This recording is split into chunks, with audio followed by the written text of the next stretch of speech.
আজ খোলা চিঠি। মৌমিতা দেবনাথ একজন চিকিৎসক, তাকে খুন, ধর্ষণ, মারল, শাসক দল নাচানাচি করল।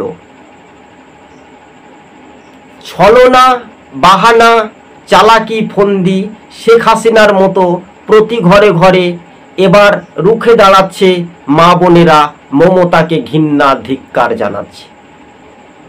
আজকে যখন পথে নেমেছে মৌমিতার জন্য শাস্তির দাবিতে দোষীদের আন্দোলনে পুলিশ লাঠিচার্জ করেছে।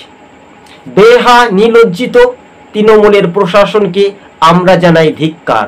সারা শরীরে রক্ত বয়ে যখন তছনছ করে তাজা প্রাণ চলে গেল ৩১ বছরের ডাক্তার মৌমিতা দেবনাথের। বাংলার মুখ্যমন্ত্রী তিনি নাকি নাটকীয় বাজিয়ে ধরে ফেললেন। তিনি আবার বলছেন নাকি সামান্য একটু ঘটনা ১০ লক্ষ টাকার বিনিময়ে আবার সেই কি ফিরে আসবে টাকা দিয়ে ধামাচাপা। আমরা আন্দোলনে রুখে দাঁড়িয়ে পাশে থাকার বার্তা দিচ্ছি। সারা দেশ, সারা পৃথিবীর মানুষজন মৌমিতা দেবনাথের পরিবারের পাশে রয়েছে। শাস্তি চাই। একা একা সিভিককে গ্রেপ্তার করে টাকার প্রলোভন দেখিয়ে তিনি নাকি নাম বলছেন না। কেঁচো কুটতে কেউটো বার হচ্ছে দিদিমণি। আপনার রাজনীতি শেখ হাসিনার মতো পরিণত হচ্ছে বাংলাতে। ঢাকা টু কলকাতা স্লোগান চলছে মমতার ঘৃণার প্রতি। কোথাও আবার মমতার ছবি টাঙিয়ে মূর্তি বানিয়ে অগ্নিসংযোগ পুড়িয়ে দেওয়া হচ্ছে।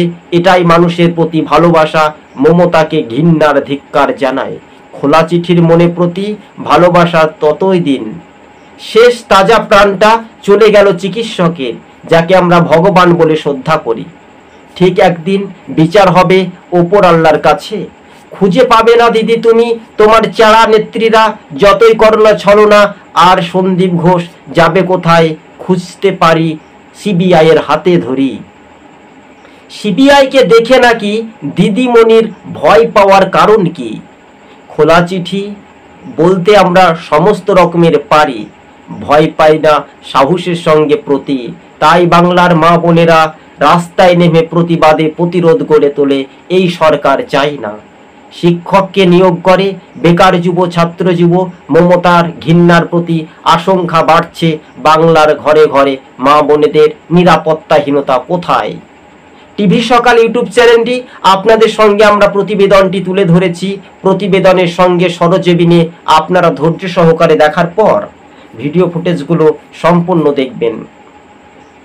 বাংলার মা বোনেদের প্রতি যেভাবে আশঙ্কা বাড়ছে, যে নিরাপত্তাহীনতা, আর বাংলার যিনি অযোগ্য মহিলা, যিনি মুখ্যমন্ত্রী রয়েছেন, মহিলাদের ওপর চলল কলকাতা রাজপথে লাঠিচার্জ।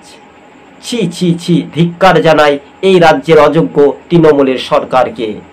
2026 আসছে, মা বোনেদের রক্ষার দাবিতে এই সরকারকে পরিবর্তন করুন। আমরা বলছি না আপনি অমুক দলকে ভোট দিন, আপনাকে যাকে ভালো লাগবে ভোট দিন। তৃণমূল বাদে ভোটটা আপনার ভোট দিন।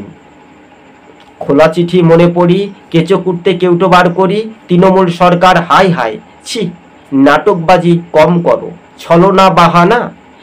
গতকাল আমরা দেখলাম নাকি মমতা নাকি বলেই দিলেন নির্যাতিতার ফাঁসি চাই। ছি ছি ছি, ধিক্কার। আসলে তিনি ভুলবশত কখন ব্রেনে কাজ করছে, কখনো করে না। তাই অন্য রাজ্য হলে এই সরকারকে পালা বদলের হওয়ার পর্যন্ত পরাজিত করে দিত 5 বছরে, আর ফিরে পেত না। দেখো, তাকিয়ে দেখো, পূর্ব থেকে উত্তরে শেখ হাসিনার অবস্থা। ভারতে এসে লুকিয়ে বেড়াচ্ছে। তাই দিদি আপনার অবস্থা সেই রকমের সেম টু সেম হবে। চিন্তা নাহি ভাবনা।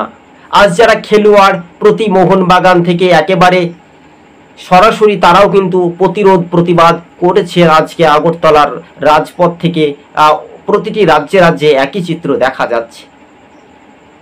এদিকে বিজেপির নেতা অভিনেতা রুদ্রনীল সেন তিনিও খোলা চিঠি দিয়েছেন। ভিডিও ফুটেজগুলো আপনাদের ধৈর্য সহকারে করজোড়ে ক্ষমা মার্জনা করে ভিডিওগুলি শেয়ার করে দেবেন। বিরুদ্ধে বিরোধ, প্রতিবাদে প্রতিরোধ, তৃণমূল হাই হাই। এই তৃণমূলের যে অযোগ্য রাজনীতি চলছে বাংলায় বন্ধু, আপনারা ভুল করবেন না।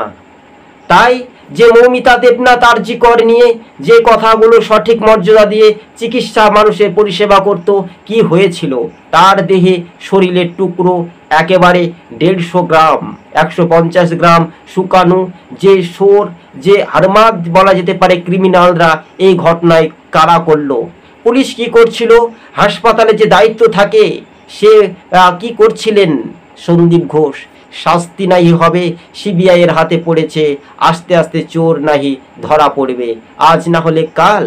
তাই সিভিক দিয়ে বেড়া চাপা দিয়ে আরজি করকে চাপা ধাপা দিয়ে সঠিক তদন্ত ধামাচাপা বন্ধ করার চেষ্টা করছে মাননীয়া, আজ না হলে কাল খাতির থাকবে না। টিভি সকাল ইউটিউব চ্যানেল আপনাদের গরিব মানুষের পাশে থাকে, বার্তায় পাশে দিয়ে পৌঁছে দিয়ে এটাই বার্তা। শাসক দলের বিরুদ্ধে তৃণমূলের বিরুদ্ধে চোখে চোখ রেখে মানুষের প্রতিবাদ প্রতিরোধ চলছে। এমনকি আমেরিকা পাকিস্তান মমতাকে ছি ছি ছি ছি ঘৃণা করছে। একজন চিকিৎসকের প্রাণ গেল অঝরে, কিভাবে মারা গিয়েছে, তার হাত ভেঙে দেওয়া হয়েছে, তার শরীরে প্রথমে একেবারে দেহ টুকরো টুকরোর মতো ভাগাভাগি হয়ে যায়, জীবনে নিঃশ্বাস মুখে চাপা দিয়ে কিভাবে মৃত্যু হয়েছে আমরা জানি না বন্ধুগণ। তবে দর্শক বন্ধুদের কাছে আমরা আবেদন করব আপনাদের প্রতিরোধ প্রতিবাদ।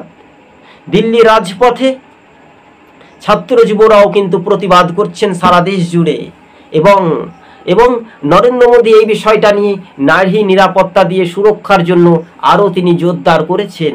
স্বাভাবিকভাবে মানুষের অধিকার মানুষ পাচ্ছে না, তাই এই তৃণমূল সরকার নিজের হাতে অধিকার নিয়ে নাটকবাজি, তিনি আবার নাকি বলছেন ফাঁসি চাই। কার ফাঁসি চাই?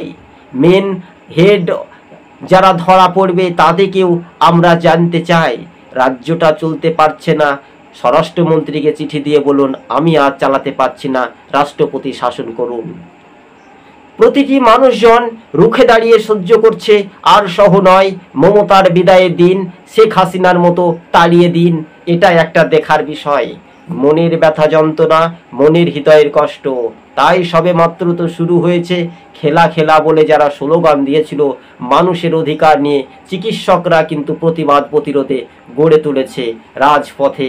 বাংলা জুড়ে নয় সারা বিশ্বে জুড়ে একই নিন্দার ঝড় উঠেছে। ছি ছি, ধিক্কার জানাই এই তৃণমূলের স্বৈরাচারী তৃণমূল সরকারকে। অযোগ্য মুখ্যমন্ত্রীর একটু লজ্জা থাকা উচিত ছিল। কিভাবে মৌমিতা দেবনাথকে যারা মেরেছে তারা কি চোর নাকি অন্যায় করেছিলেন? ডাক্তার, চিকিৎসক, মহিলা চিকিৎসক আমরা বলতে পারি।